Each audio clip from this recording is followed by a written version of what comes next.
ہم روزے کی حالت میں چند گھنٹے کھانے پینے سے پرہیز کر کے بہت خوش ہو جاتے ہیں اور سمجھتے ہیں کہ شاید رمضان کا مطلوب حاصل ہو گیا، جبکہ ایسا ہرگز نہیں۔ رمضان کا مطلوب تقوی ہے، لعلکم تتقون،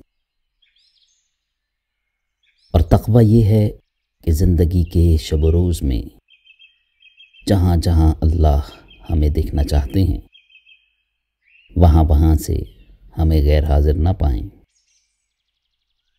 اور جہاں جہاں نہیں دیکھنا چاہتے وہاں موجود نہ پائیں۔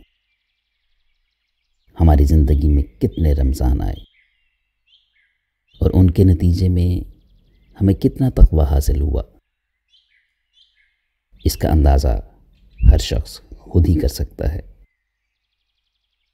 میرا تو یہ حال ہے کہ میں روزے بھی رکھتا رہا اور جھوٹ بھی بولتا رہا، روزے بھی رکھتا رہا اور غیبت بھی کرتا رہا، روزے بھی رکھتا رہا اور نافرمانی کی جسارت بھی کرتا رہا، روزے بھی رکھتا رہا، رب کو بھی بھولا رہا۔